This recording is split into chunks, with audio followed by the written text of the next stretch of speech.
En Salta, cada amanecer abre caminos de encuentro. Maestras, voluntarios, vecinos, bomberos, médicos y chicos, todos unidos por un mismo sueño. Historias de solidaridad, trabajo y esperanza. Esto es Comunidad Organizada.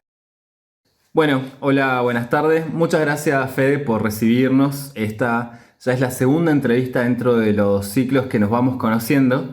Y en este caso, era ya una entrevista un poco más distendida, ahondando en algunos pasajes y temas que también hemos tratado en la anterior. Pero bueno, también haciendo un repaso en general de las cosas que implicaron tu trayecto de vida. Y dentro de eso se me ocurría como disparador aquella foto que cuando la pude ver, la verdad que me impactó mucho, y que fue encontrar a uno de los protagonistas, de los tantos protagonistas de esa foto, que era el cruce del río Matanza. Ahí justamente vos con un paraguas y un grupo de personas que iban a recibirlo al general Perón, ¿no? Sí. Entonces, partiendo un poco de ese hecho que también es un hecho trascendental en nuestra historia, un poco iniciar esta charla preguntándote cómo llegaste a ese momento, ¿no? De que alguien te capte cruzando el río en aquella famosa fecha del regreso de Perón. Sí, creo que te conté en la vez anterior. En realidad era una señora, para mí mayor, yo tenía 20 años, una señora mayor que iba a cruzar el río, había ido caminando hasta ahí, no sé de dónde, porque quería recibir al general. Y iba con su paraguas, la señora.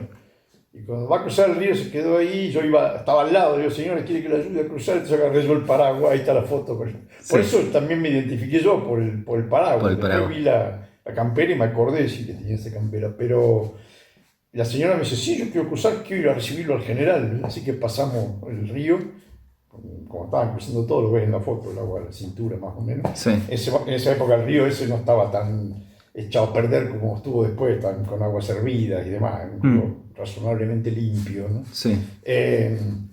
Pero yo había llegado ahí porque trabajaba en la Villa 31 con el cura Carlos Mujica, y la gente del barrio había decidido ir a recibirlo al general. A su vez yo también estudiaba en la Universidad de Salvador, Ciencias Políticas, y el padre Mujica era profesor nuestro en la universidad, ahí lo empecé a tratar. Y bueno, ahí me peronicé a los 18, 19 años, ¿no? Gracias al cura, ¿no? Y al trabajo con él en la villa. Y bueno, la gente había resuelto ir, así que caminamos toda la noche, porque llovinaba, era un día horrible, una noche horrible. Pero bueno, llegamos caminando hasta Ciudad Evita. Ahí la gente nos recibía, nos abría las puertas de las casas, nos daban mate cocido, nos daban bollo, galletas, para que siguiéramos caminando, ¿no? Sí. Y llegamos hasta el río Matanza, porque habían hecho, bueno, de esa época, se acordarán, cordones por todos lados, el ejército, la policía, no había manera de que pudiéramos llegar a Ezeiza, pero igual íbamos a intentarlo, ¿no? Muchos grupos de gente iban por distintos lugares, ¿no? Para llegar a Ezeiza. No había una movilización organizada, digamos, casi todos eran grupos más bien chicos que se iban juntando por todos lados y llegaban ahí, ¿no? Y bueno, cuando llegamos hasta ahí, el río, hay una parte anterior que ahí estaba la escuela de gendarmería.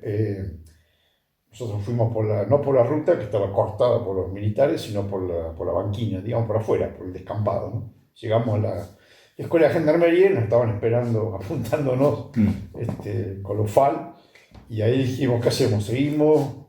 Seguimos. Avanzamos, y cuando estábamos ahí a 10 metros, el oficial dio la orden de bajar las armas a los gendarmes, y algunos nos guiñaban el ojo, se reían.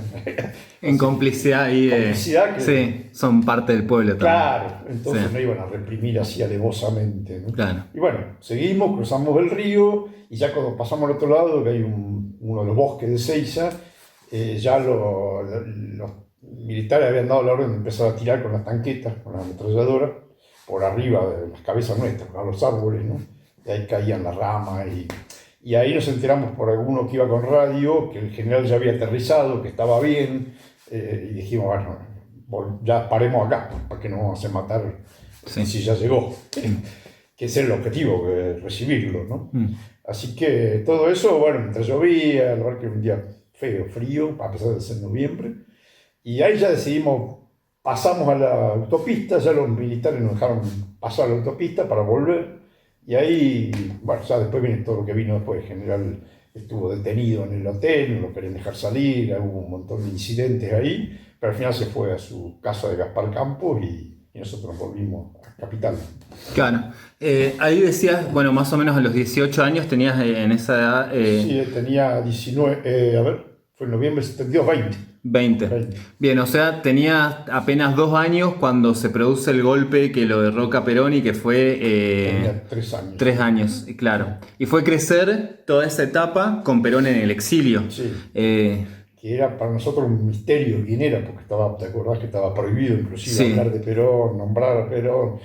Pero yo vivía en Munro, en la provincia de Buenos Aires, en una zona que ahora es todo poblado, pero era una zona de quintas de verdura, estaba en la fábrica Hinz, enfrente de donde vivíamos nosotros, era un barrio obrero ahí, y entonces había, cada tanto había alguna marcha del peronismo, alguien, ¿no? Los chicos, imagínate, ¿qué es todo esto? ¿Quién es Perón? Sí. Y había un chiquito ahí, un poco más grande que nosotros, que vivía ahí también, y nos contaba que cuando él era más chiquito, que no había sido tanto tiempo antes, para Navidad le regalaban pelota de fútbol y botín y camiseta de fútbol a Perón y Evita. Y nosotros, wow, Perón, Evita, le regalaban todo esto. Sí. ¿Quién es Perón? Claro. Y después cuando fui creciendo, para todo adolescente, lo prohibido es una atracción, ¿no? Sí. ¿Quién carajo es Perón? Perdón por lo que no. ¿Quién es Perón? Que está prohibido. Y además le regalaba cosas a la gente. Y bueno, ahí empezó un poco a saber quién era, ¿no? Y creo que fue un proceso que pasamos una buena parte de la juventud, digamos, ¿no? De 18 años de proscripción, vivir en dictadura, otro gobierno de dictadura, un poquito de democracia, pero con Perón proscrito. Claro, sí. ¿Qué es todo esto, no? Cuando entré ya a la facultad, ya ahí sí tenía mucho contacto con otros compañeros y compañeros peronistas también, con los cuales empezás a hablar, a dialogar y te empezás a enterar de cosas. Y bueno, y después empezaron, bueno, lo tuvimos creo que en el segundo año de la facultad, al cura Mujica de profe, y ahí ya empezó la peronización definitiva. Sí. ¿Sabes que siempre que repaso esa etapa de la historia, me interesa mucho la resistencia? Porque a veces el revisionismo está muy centrado en los 70, pero hay toda una etapa previa donde se fue armando todo eso, un poco así desde lo inmediato, ¿no? Digamos, como decía, apenas derrocado Perón se plantea el decreto 4161 que prohibía nombrarlo y demás. Entonces, toda esa etapa, digamos, fue de una organización muy de base, muy desde la espontaneidad, que después fue generando toda una masividad, ¿no? Y me gusta pensar en la generación del 70 como aquellos, o sea, fueron los únicos privilegiados del gobierno peronista de que, como decías, en este caso algunos con un par de años más, tenían los recuerdos de lo que había sido esa infancia feliz dentro de una revolución, ¿no? Como le fue. Entonces, en todo ese proceso y después culminar ese día, ¿qué sentimientos se te atravesaron también, no? Bueno, yo lo había llevado a Carlos Mujica, me pidió que lo llevara cuando fue el contingente a buscarlo a Perón, que lo llevara a Ezeiza yo, en un autito que era de mi viejo en esa época. Y bueno, siempre charlábamos mucho con él, ¿no? Pero en realidad, como te contaba, mi experiencia fuerte con la politización empezó en la facultad, ¿no? Después que en el colegio, ¿no? Y te decía que cuando lo llevé al cura a Ezeiza, él tenía miedo porque había una versión de que iban a voltear el avión, los sectores más gorilas de la Marina, inclusive Macera, que en ese entonces era vicealmirante, no era el jefe de la Marina, le hizo trascender a través de un periodista que no vuelve, lo volteamos, dijo el tipo, ¿no? O sea que había toda una puja en el gobierno militar, si dejarlo llegar, no dejarlo llegar, y el cura, bueno, a lo mejor no nos vemos más, Fede, a lo mejor voltean el avión. Bueno, la cuestión es que llegamos a Ezeiza y ahí se cantó la marcha peronista, cuando estaban subiendo todos al avión, entre ellos Chunchuna Villafañe, que murió el otro día. Y San Filipo, también, sí. También. Sí. Se había armado ese contingente justamente un poco para protegerlo a Perón, ¿no? Sí. Porque, sí, bueno, a ver, van a matar empresarios, van a matar artistas, futbolistas, gente gremialista, político. No es tan sencillo que tiren abajo un avión así, ¿no? Iba a ser un escándalo internacional, ¿no? Sí. Y Y bueno, ahí creo que fue la primera vez que canté la marcha peronista, para despedir a ese contingente, ¿no? Sí. Y ahí, como decís vos, hubo todo un proceso anterior a eso, ¿no? No es que la generación del 70 empezó en los 70 de casualidad. Nosotros, fue un maestro nuestro, César Marco, un hombre de la resistencia peronista. Sí, creo que sale en Operación Masacre. Sale en Operación Masacre, sí. Y Los Hijos de Fierro, también otra película de Pino Solano. Sí. Íbamos mucho a la casa de él, en un departamento en la calle Cangallo, que hoy es la calle, paradójicamente, la calle Juan Domingo Perón, ¿no? Por ahí pasábamos todos, grupos de la juventud, bueno, departamento chiquito, pero todas las tardes, 6 de la tarde, el viejo se sentaba y recibía a los que vinieran a charlar de política, de historia, y ahí nos formamos en el peronismo, ¿no? con la versión de ellos, de la resistencia, porque así como íbamos nosotros, iban compañeros que habían sido de él, de la resistencia, y te dabas cuenta que hubo todo, como si hubo un trabajo anterior, con las bases peronistas que habían quedado desamparadas después de la caída de Perón, pero que seguían juntándose en todos lados. La gente de la resistencia hacía lo que podía, ponían caños, ponían lo que fuera, huelga, piquete. No empezó en los 70, ¿no? Claro, los sabotajes también. El sabotaje, la huelga del frigorífico de Sandro de la Torre, claro, una huelga monstruosa, duró un montón de tiempo. A César Marco y a sus compañeros, incluso los tuvieron presos en Devoto, en la cárcel que era en la Avenida Las Heras, la penitenciaría, simulacro de fusilamiento, había pasado cosas pesadas, no éramos los primeros, los de los 70. Después creo que la historia se distorsionó un poco porque no se recogió todo lo anterior, ¿no? Sí, parece que espontáneamente brotamos debajo de la tierra los 70 y lo anterior, ¿qué pasó, no? Y era muy importante lo anterior, porque sin esa resistencia anterior, a lo mejor el peronismo desaparecía. Sí. Y también la generación de los 70 no es tan homogénea, hubo de todo. Hubo grupos ultranacionalistas, hubo grupos de izquierda, hubo de todo un poco, no fue tan lineal.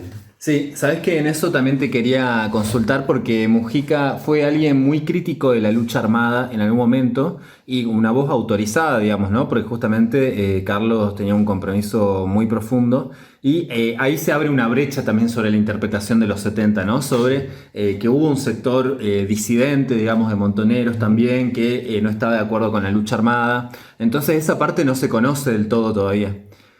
Esa parte, mira, de alguna manera también fuimos protagonistas porque nosotros teníamos nuestra agrupación en la facultad, ¿no? No éramos de los montoneros, pero sí de la tendencia revolucionaria, que era lo que había agrupado a la juventud. A toda la juventud revolucionaria, si querés llamarla, que había distintas cosas, había montoneros, pero había otras agrupaciones.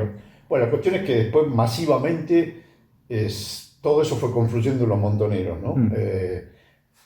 Cuando empieza el gobierno democrático de Cámpora y de Perón, el cura sí había estado a favor de la guerrilla antes de la democracia, porque bueno, era una herramienta legítima, aprobada hasta por la Constitución, el derecho a levantarse contra un gobierno dictatorial. Pero cuando llegó Perón, dijo, bueno, muchachos, listo, llegó Perón, ahora hay que gobernar. Le dijo a los montoneros, hay que dejar las armas y agarrar el arado.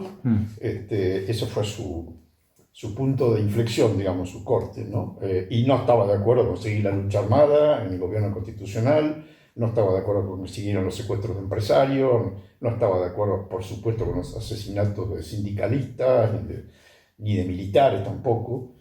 Y eso lo fue diferenciando de la cúpula, que ya se había empezado a volcar al militarismo, la cúpula de los montoneros, ¿no? Sí.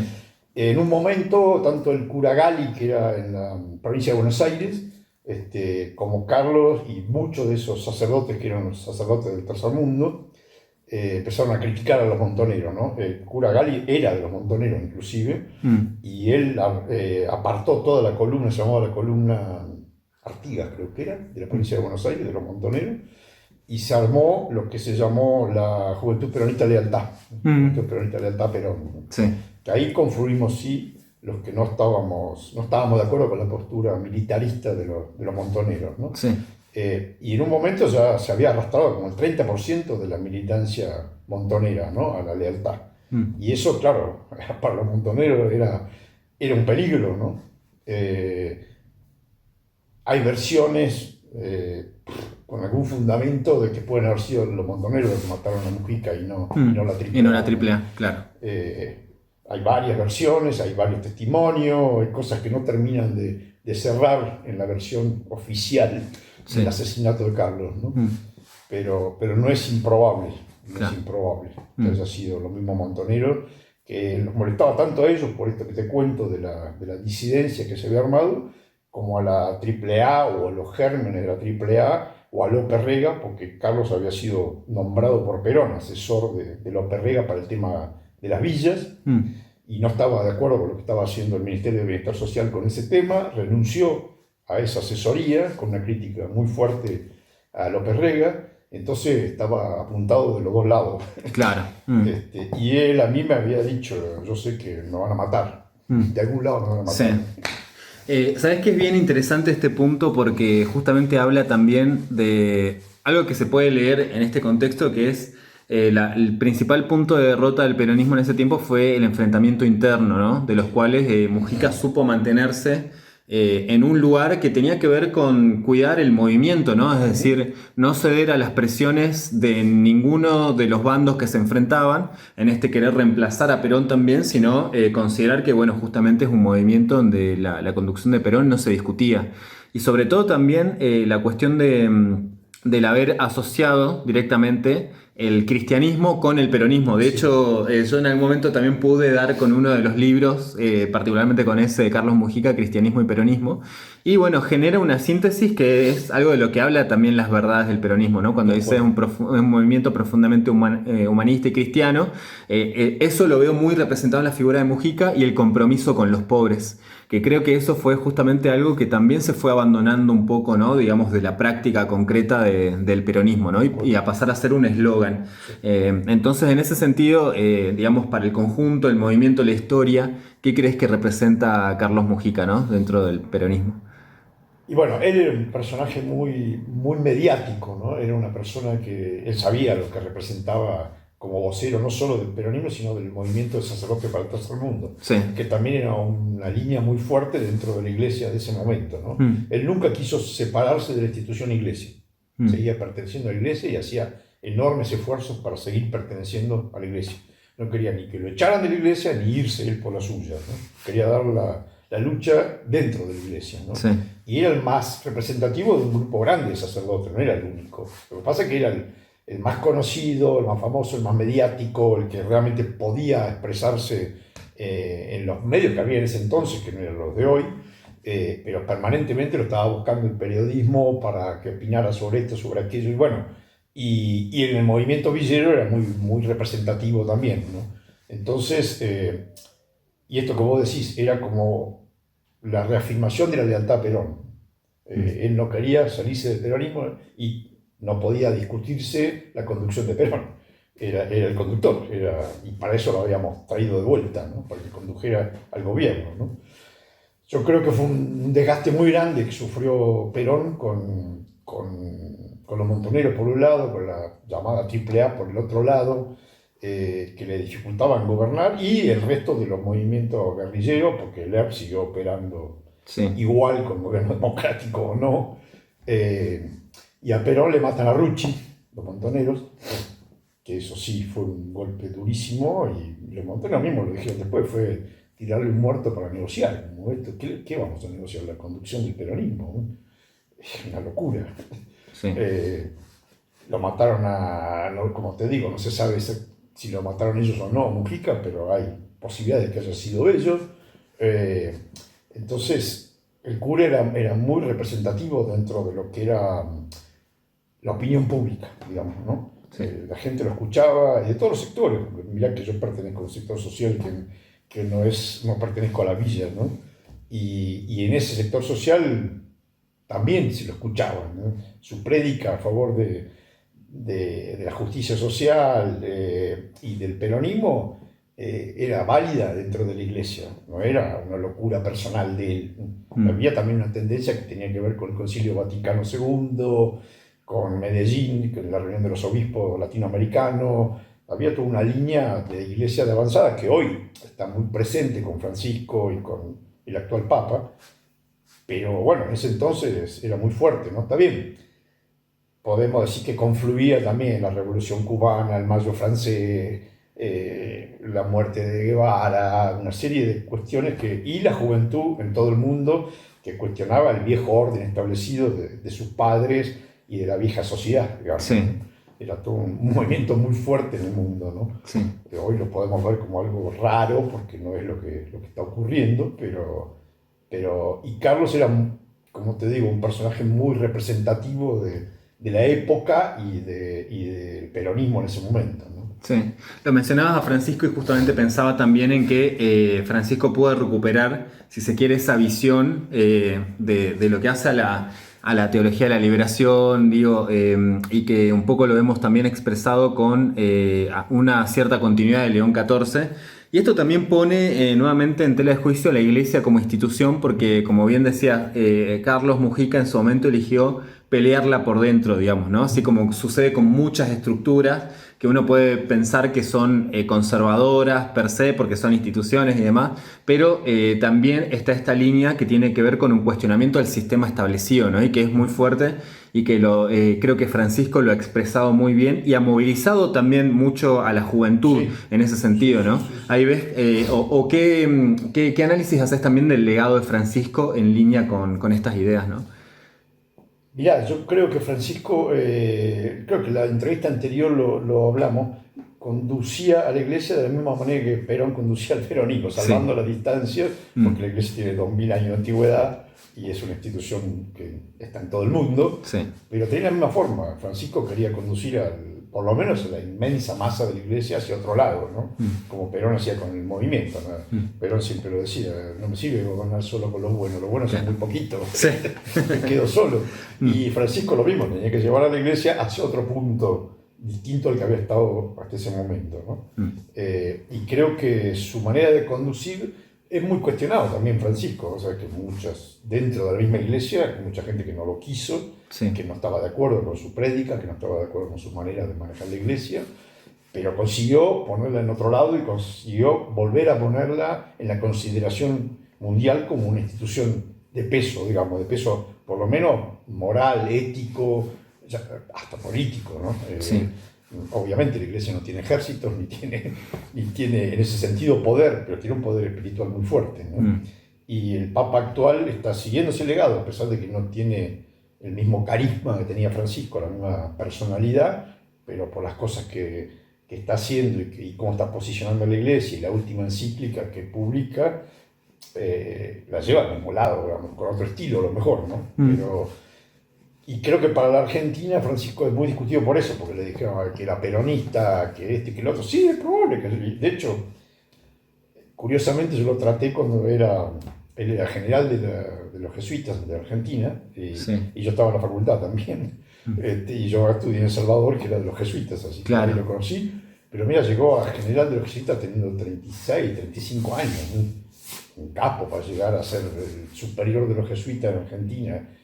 No solo en Argentina, creo que la provincia jesuítica abarca Paraguay, Uruguay también, y bueno, el tipo tenía 35 años, entonces no tenés que ser muy, muy tarado para llegar ahí. Claro. Tenía un predicamento muy, muy fuerte, ¿no? Sí, además en las encíclicas yo pude detectar también como si se quiere una actualización doctrinaria del justicialismo, porque bueno, el tipo sobre la base de las ideas de la justicia social hace un desarrollo también donde habla de la cuestión ambiental, hablaba digamos de la cultura del descarte, que es lo que se estaba también como evidenciando de una consecuencia de este sistema así como está estructurado. Entonces ahí también digo, más allá de que le hayan querido bajar el precio tildándolo de peronista y que él tal vez en su fuero íntimo lo era, hay una entrevista donde lo dice, ¿por qué me le preguntan como si estuviera mal? Claro. Y digamos, y siendo que tuvo toda esta repercusión a lo largo del mundo en sí, también habla un poco del ser argentino, ¿no? Digamos, ¿no? La capacidad del ser argentino, de las personalidades que emergieron de este pueblo, con la llegada del medicamento que lograron en otras partes del mundo también. Pienso en el Diego también, justamente, que es un personaje del cual hemos hablado también. Entonces ahí hay una cuestión de la argentinidad que tiene, ¿no? Digamos, como alguna que pareciera característica particular respecto al resto de la humanidad, ¿no? Sí, bueno, casualmente Borges decía algo muy, muy curioso y muy sensato al respecto, ¿no? Una vez le preguntaron qué sentía el que diferenciaba a los argentinos del resto de los seres humanos, ¿no? Y primero dijo, nada, no los diferencia nada. Se quedó pensando. Y después dijo, sí, hay algo que los diferencia, el culto a la amistad. Y realmente uno habla con, bueno, yo tengo hija en el exterior, y sobrino, y amigos de mi yerno y demás, y extrañan eso de la Argentina, ¿no? Esa cosa de comunión, como podríamos decir en términos católicos, Sí. Que no es común en el resto del mundo, ¿no? Acá por ahí no nos damos tanta cuenta, ¿no? Pero puede ser que sea herencia de los gauchescos, de los inmigrantes que vienen, italianos, españoles que vinieron, que necesitaban estar juntos porque estaban lejos de sus familias, de sus casas, pero algo se generó que es lo que vos estás diciendo, ¿no? Que creo que hay un sentido de comunidad acá, Tal cual. que también es lo que se está queriendo romper, ¿no? Lo que se busca quebrar eso, ¿no? Quebrar esa... Hoy leí un artículo sobre la muerte del Indio Solari y eso, ¿no? La Argentina plebeya que se manifiesta cada vez que pasa una cosa así, cuando murió Diego, ahora que muere el Indio Solari, cuando muere el Papa, bueno, la muerte de Perón, antes de Evita, aparece el subsuelo de la patria sublevada, como decía Scalabrini Ortiz, ¿no? Sí. Que hay algo que nos une muy profundamente, que es una manera de entender la vida, el mundo y la relación con el resto de los seres humanos y con la naturaleza, que yo creo que nos diferencia, sin en esto entrar en los argentinos somos claro, cuestiones supremacistas absurdas, digamos. No, pero hay una base humana que confluye también con el peronismo, en definitiva, es la doctrina social de la Iglesia, ¿no? Encarnada políticamente. Claro, totalmente. Es eso. Sí. Justo eso que mencionaste del indio también se me venía a la cabeza cuando hablábamos esto, ¿no? Del generar comunidad, amistad, que uno ve ahí en ese fenómeno.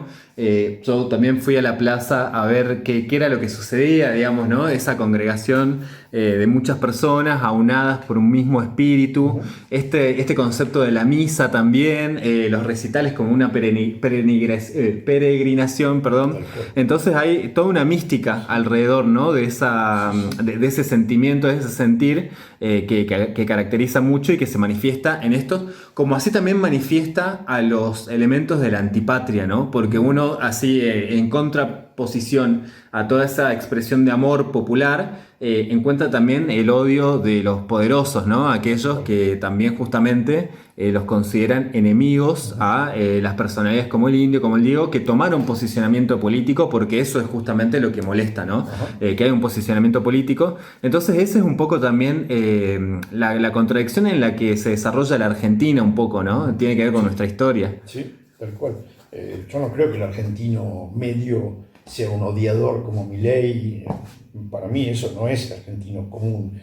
Que se haya encarnado justo en Milei el voto y lo hayan elegido presidente, bueno, tiene que ver con otras cosas, con la casta, con todo lo que él agarró de este eslogan, ¿no? Pero que la gente sí le tiene bronca a eso porque siente que hay privilegiados dentro de un sistema que los deja fuera, ¿no? Sí. Y privilegiados que no son solo los políticos, ¿no? Milei lo refería a la casta política, pero privilegios son los de los jueces, muchos empresarios prebendarios, muchos sindicalistas que se han hecho empresarios prebendarios, mucha parte de la iglesia, de la jerarquía de la iglesia, y la gente común no es odiadora, son odiadores, como si vos, los detentadores de poder. Eso sí te hablan de los cabecitas negras, de los marrones, o no sé cómo le dicen ahora, ¿no? Pero preferirían que desaparezcan, ¿no?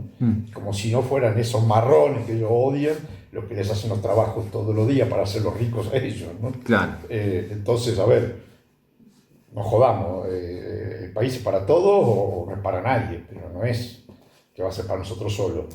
Además, no alcanza, la Argentina es demasiado grande y demasiado poderosa en recursos como para querer manejarla con 5 millones de personas, ¿no? Sí. Entonces, creo que en noviembre viene el Papa, ¿no? A la Argentina, por lo menos eso es lo que han dicho, ¿no? Y ahí se va a generar otro movimiento multitudinario cuando venga, que va a ser similar a lo que pasó con Diego, a lo que pasó con el Indio. Yo creo que va a haber una movilización muy fuerte, porque esto que pasó ayer y lo que pasó antes con Diego, si bien estábamos en pandemia, y lo que pasó con el Mundial, con las celebraciones del Mundial del 22, Sí. manifiestan que hay un espíritu ahí dando vuelta que no se va a terminar con el gobierno de Milei. Están apuntando, sí, a esto, ¿no? Como decíamos, a terminar, que cada argentino sea un consumidor individual y nada más, no tenga ningún lazo de solidaridad con el resto, ¿no? Que ese es el objetivo de máxima, ¿no? Sí. Pero yo no creo que se consiga. Yo creo que sigo confiando que en algún momento la Argentina de abajo, y no solo los más sumergidos, ¿no? Creo que la clase media también está siendo castigada ferozmente, y en algún momento vamos a reaccionar, me parece. Este periodo particular de nuestra historia, la actualidad que estamos viviendo, respecto de otras etapas que te tocó vivir, ¿no? Digamos, incluyendo la dictadura, ¿cómo la caracterizás? ¿Qué ves de continuidad sobre esos movimientos de la antipatria y qué ves de novedoso también, digamos? Y de continuidad seguimos. Yo creo que hay dos modelos de país, aunque no están hoy manifiestos en la lucha política, porque no hay una conducción del movimiento nacional, no llamémoslo solamente peronismo, ¿no? De todo el resto del conjunto político. No hay claramente una conducción, salvo alguna cabeza lúcida, que estén planteando que hay dos modelos de país diferentes que vienen desde allá, desde la colonia, ¿no? Y este es el intento más inteligente, a mi modo de ver, de llevarnos a esto que estamos diciendo, una sociedad desorganizada, regalada, que cada uno pelee por lo suyo y nada más. Y este es muy, muy bien armado, ¿no? Yo creo que a partir de este odio a la clase política y a la política en general, están consiguiendo que la gente, por lo menos yo lo que percibo, que la gente no está de acuerdo con eso, pero tampoco sabe para dónde correr, y está cada uno buscando su salvación individual, ¿no? Que es lo que estos tipos quieren, que cada uno corra por la suya, que cada uno sea un Uber o un Rappi o se salve como pueda, ¿no? Y es un intento complicado, porque lo están consiguiendo. O sea, nosotros, el peronismo o el movimiento nacional, por decirlo de alguna manera, estamos aislados, estamos en minoría, hoy por hoy, todavía la gente no nos cree, es real, sí. Vos lo vivirás como militante, Sí. Cuesta mucho entrarle a la gente, cuesta mucho convencerla de que pueda haber otro modelo de país que no sea este, ¿no? Y es complicado, porque y además han apuntado todos los cañones. Mirá lo que es el sistema de alianzas del gobierno de Milei, arrodillado ante Estados Unidos, aliados con Israel. ¿Qué tenemos que ver nosotros con el Medio Oriente? Yo me solidarizo con los palestinos, por supuesto, pero no nos metamos en una cosa que no tenemos nada que ver. ¿Por qué tenemos que ir arrodillando al muro de los lamentos y salir con la bandera israelí? ¿Para qué? Entonces, esto quiere decir que hay intereses muy fuertes atrás que están proponiendo eso, no es una payasada de Milei nada más, ¿no? Sí. ¿Sabes qué, Fede? Acá tengo el libro que me prestaste, que es Del otro lado del espejo. ¿Ah? Te regalé, ¿no? Bien, que me regalaste, bien. Muchas gracias. Y que es justamente Viajes por la tierra de Evo Morales, una experiencia en Bolivia en el año... Y empezó en el 2002 hasta el 2006, que lo publiqué.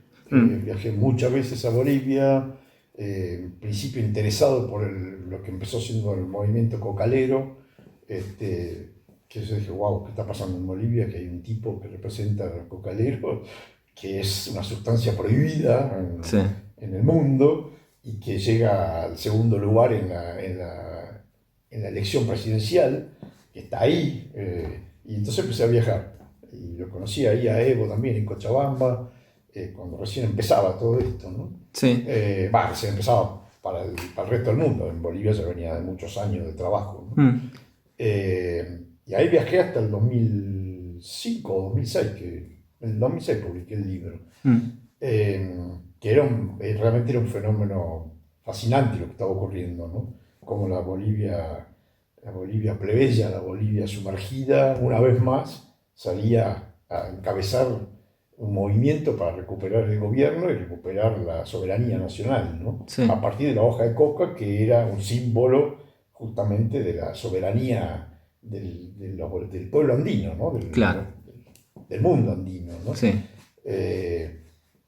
Y bueno, ahí en Bolivia, en ese entonces, y ahora también, ahí está como más manifiesto todo el choque cultural, el racismo, el desprecio de la Bolivia blanca por el resto de Bolivia, por los indios, por los mestizos, la presencia del imperio es muy fuerte ahí también, sigue siendo eso que Evo los sacó de Bolivia, pero están, mira, ahora están de vuelta presentes ahí. En esa época, muy simbólico, pero hay un lugar que se llama Chimoré, en el trópico de Cochabamba, en la zona de la coca prohibida, y en ese pueblo, Chimoré, estaba la base norteamericana de la DEA y de la CIA, un aeropuerto cerrado totalmente, solo lo podían utilizar ellos. Del otro lado del río estaba el pueblo de Chimoré, está el pueblo de Chimoré. Lo entrevisté ahí, la entrevista a Epifanio Cruz, se llamaba el intendente de Chimoré, un indio, cosa. Y el hombre me dice, sí, porque ese terreno donde está el aeropuerto de ellos es de la municipalidad, ya se los he reclamado yo, que me lo devuelvan.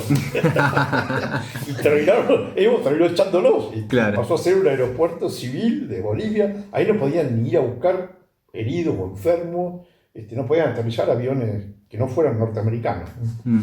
Y vos veías la base, antenas por todos lados, y digo, wow. Y el tipo dice, yo lo voy a recuperar, eso es de la municipalidad. Y eso es muy simbólico, porque decir, ¿cómo este tipo, intendente de este pueblito, se anima a meterse con los yanquis? Sí. Y bueno, y se animaron. Y hoy está en un problema serio Bolivia, porque, ¿qué pasó? A mi modo de ver, ¿no? Nacionalizaron el petróleo y el gas, que fue la mejor medida que podían tomar, porque realmente era un saqueo lo que hacían las compañías multinacionales, reconocido por ellos, por algún ejecutivo que lo dijo públicamente, por cada dólar que ponemos sacamos 20, el petróleo y el gas, ¿no? Se dio vuelta la ecuación. Ahí el gobierno de Evo dejó el 80% de los ingresos para el gobierno, para el Estado boliviano, y el 20% para las empresas. Antes era al revés. El 20% era para el gobierno y el 80% para las empresas, ¿no? Pero ¿qué ocurrió? Que dejaron de explorar nuevos yacimientos, nuevos recursos. Se gastó todo lo que había de gas y de petróleo, todas las reservas que había, toda la exploración que había. Se exportó mucho gas a Brasil y a Argentina, ingresaron muchos miles de millones de dólares.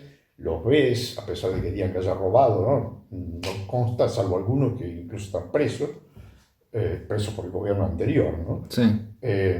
Pero vos vas hoy a Bolivia y es otro país en sentido de infraestructura, por ejemplo.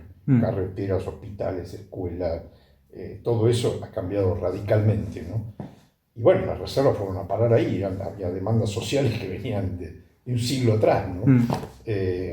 Pero creo yo, en mi juicio externo, que no consiguieron seguir explorando nuevas reservas, entonces empezaron a quedar sin recursos.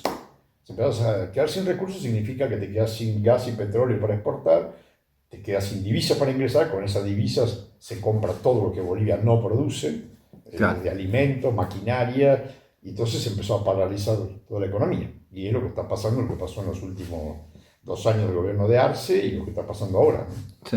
Entonces tenés inflación que no había, el gobierno se quedó sin reservas, es una crisis compleja de no sé cómo va a terminar, ¿no?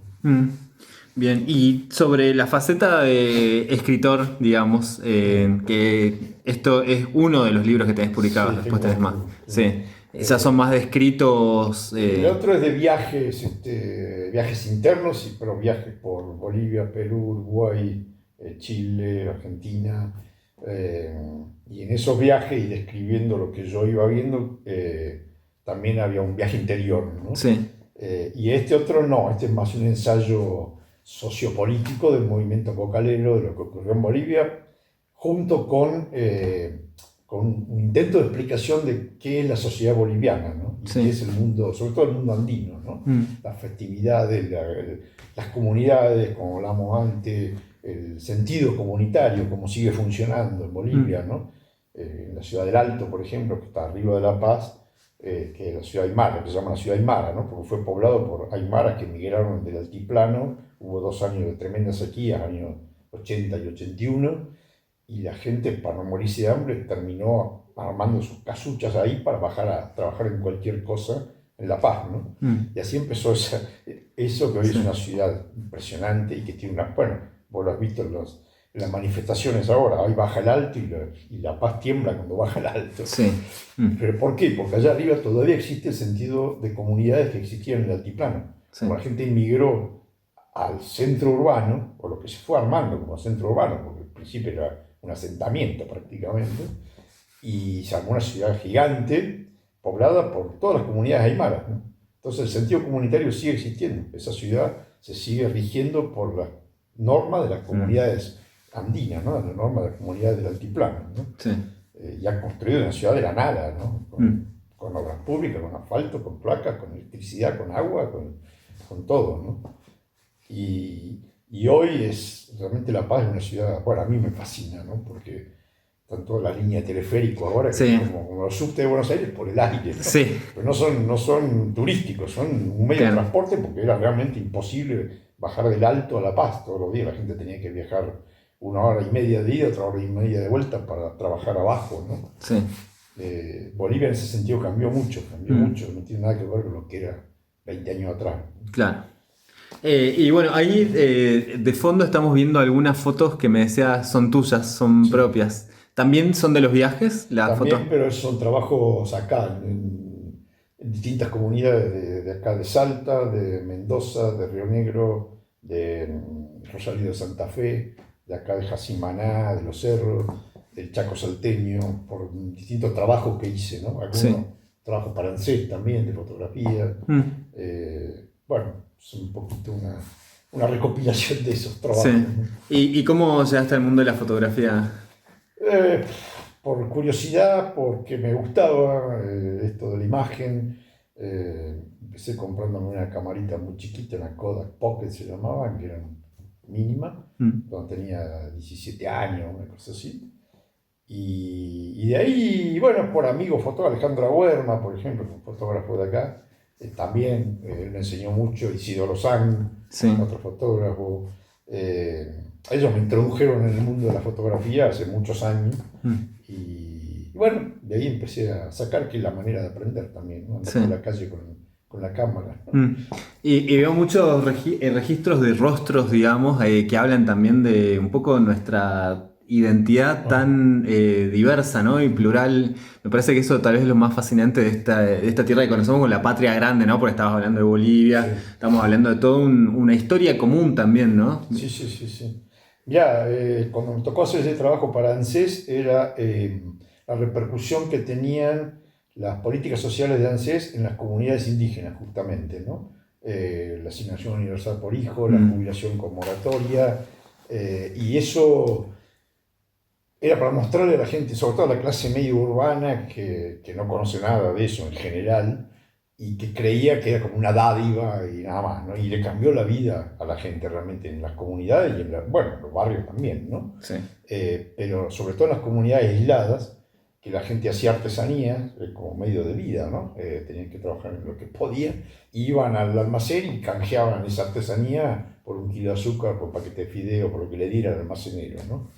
Cuando empezaron a recibir esa plata de la asignación universal las mujeres y la jubilación los viejos, los ancianos, esto es dicho por ellos, ¿no? Ya tenían otro valor como personas, iban con su artesanía, pero como lo básico lo tenían cubierto con la asignación universal o con la jubilación de los abuelos, ya negociaban de otra manera con el comerciante, ¿no?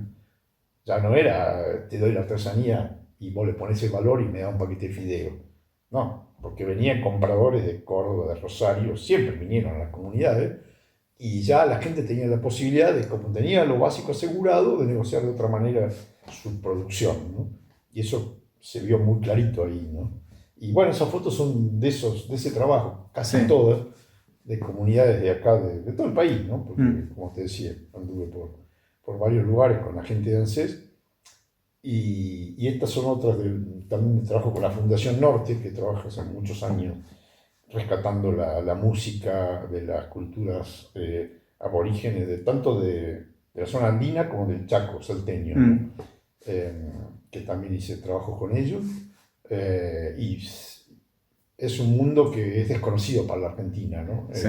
Sigue siendo desconocido. Hay como un menosprecio, ¿no? Como algo que o pertenece al pasado o es fruto de dádiva y de los bolsones de mercadería y de los punteros políticos. Pero hay toda una vida ahí que también nosotros tenemos que ocuparnos de rescatarla, ¿no? Porque esto que hablamos justamente de lo que quieren quebrar, los valores comunitarios, en esas comunidades vos lo ves muy, muy patente, ¿no? Como, por ejemplo, los abuelos tuvieron un rol diferente cuando empezaron a cobrar la jubilación, porque ya dejaban de ser una carga para el resto de la familia y pasaban a ser un aporte para la familia, ¿no? Y eso los ponía en otro lugar, ¿no? Pero siempre los ancianos han sido siempre y son muy respetados en las comunidades, que creo que a nosotros como país nos falta eso también, ¿no? Decir, a ver, ¿por qué no le damos bola a los viejos que ya tienen una experiencia con todo lo que han pasado? Yo le digo a mis hijos también, ¿no? Pero esta ya la vi yo, esta historia. Claro. La vi con la dictadura, la vi con Cavallo, la vi con De la Rúa, sabemos cómo termina. Termina mal, pero va a terminar, no sé cuántos muertos va a costar, a lo mejor, ojalá no. Pero esta gente son odiadores y no tienen problema en volver a matar, no tienen problema. Pero sobre todo quieren eso, quieren quebrar este espíritu comunitario que sigue existiendo en Argentina. Sí, y que pareciera que lo quieren plantear como una utopía, pero en realidad se logró, ¿no? Digamos, obviamente no al término ideal que uno desea, porque siempre es parte de un proceso, pero niveles de justicia social que hacen la vida digna y que le hacen también tener la posibilidad a las personas de proyectar una vida y cumplir un sueño, se dieron en la Argentina, se dio en la Argentina de Perón, se dio en la década ganada, claro. No es una utopía que nunca nos ocurrió, ¿no? Sí. Nos quieren hacer creer que esto es lo único posible, ese es el tema, ¿no? Sí. No, esta es la Argentina posible, usted lo dijo, el que era presidente del Banco Central, González Fraga, bueno, ¿cómo se le ocurre a un empleado de clase media viajar al exterior y tener 2 celulares?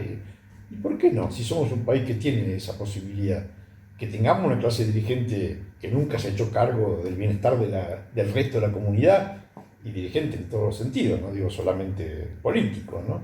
Nos falta eso, nos falta que la que llamamos clase dirigente se ponga la camiseta argentina y a ver, dejémonos de empujar tanto para el beneficio personal y veamos cómo hacemos para que crezca todo, porque tampoco van a vivir feliz. Mirá este lugar, tenés que vivir encerrado, con guardias y demás, porque si no, no sabes qué te puede pasar.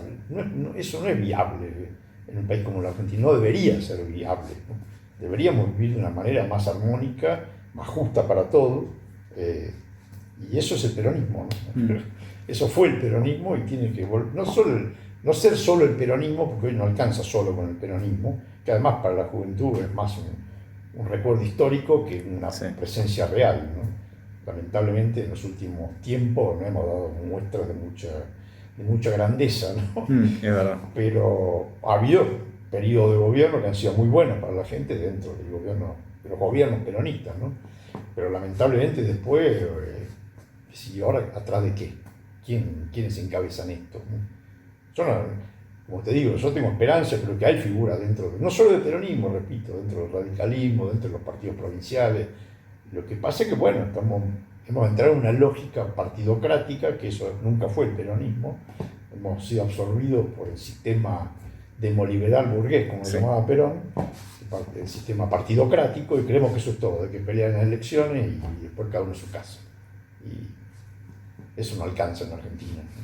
Sí. Bueno, Fede, la verdad que siempre tus reflexiones me dejan pensando, porque justamente con toda la experiencia que tenés y haber vivido tantas épocas, y sobre todo también el contacto, como comentaste, con dirigentes como Carlos Mujica, tener una visión, me parece, no tan solo del país, sino de la vida, que es un poco el espíritu que a veces siento que se pierde, ¿no? Cuando se tergiversa tanto nuestra historia, la identidad de nuestro movimiento, pero que, bueno, justamente estos testimonios los que buscan también es rescatar un poco toda esa experiencia para seguir como comprendiendo mejor esta realidad, ¿no? Y sobre todo de cara al futuro, que es también donde están los desafíos en este presente, digamos, para que no estemos condenados a esta Argentina que nos quieren proponer. Así que en ese sentido, agradecerte mucho por tu testimonio, tus reflexiones y pedirte una reflexión final, un mensaje más que nada para la comunidad. Este programa se llama Comunidad Organizada y un poco lo que se busca es transmitir,